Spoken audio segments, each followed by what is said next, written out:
The starship Eclipse drifted silently through the void of space, its hull glinting faintly under the light of a distant sun. On board, the crew of 12 had been on a routine mission to explore uncharted sectors of the galaxy.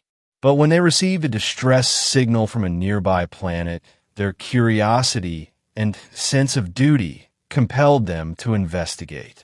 What they found would change their lives forever. The planet, designated as X-427, was a lush, vibrant world teeming with life.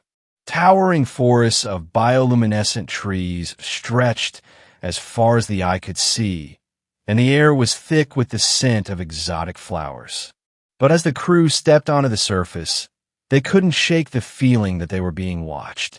Their fears were confirmed when they encountered the inhabitants of X-427, a race of alien women, tall and strikingly beautiful, with shimmering silver skin and eyes that glowed like molten gold. At first, the crew was captivated by their elegance and grace. But it didn't take long for them to realize that these alien women were not what they seemed. The women were predators. They called themselves the Voraxia, and they had evolved to survive by consuming the life force of other beings. Their touch was intoxicating, draining the energy from their victims and leaving them as empty husks. The crew of the Eclipse quickly learned to fear them, for the Voraxia were relentless in their hunger. One by one, the crew fell. Some were lured by the alien women's beauty, while others were overpowered by their strength. The Voraxia showed no mercy, and soon, only one member of the crew remained, Lieutenant Kara Voss, a brave and resourceful human who had always been a survivor. Kara had seen her comrades fall, and she knew she couldn't defeat the Voraxia through force alone. But she had something they didn't: her wits. She had studied their behavior, learned their weaknesses, and devised a plan to outsmart them.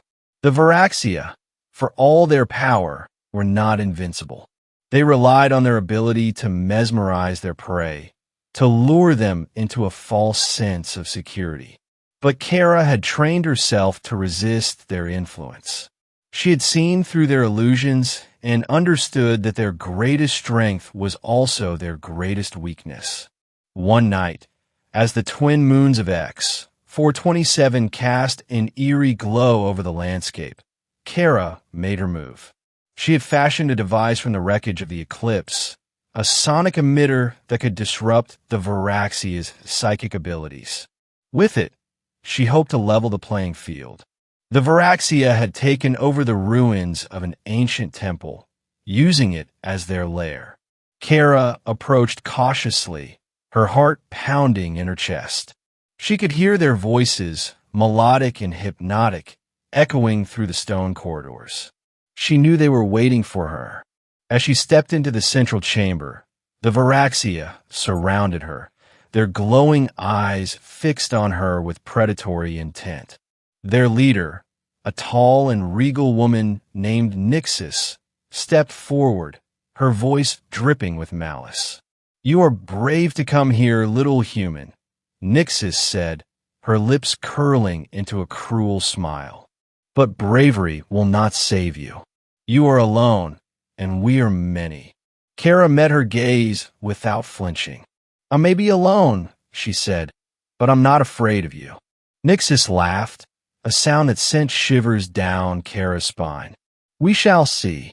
The Voraxia closed in, their hands reaching out to drain her life force. But Kara was ready.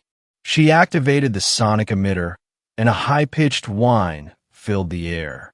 The Voraxia recoiled, their glowing eyes dimming as the device disrupted their psychic abilities. For the first time, Kara saw fear in their eyes. They were vulnerable, and she knew this was her chance. She moved quickly, using the distraction to her advantage. She had no weapons, but she didn't need them.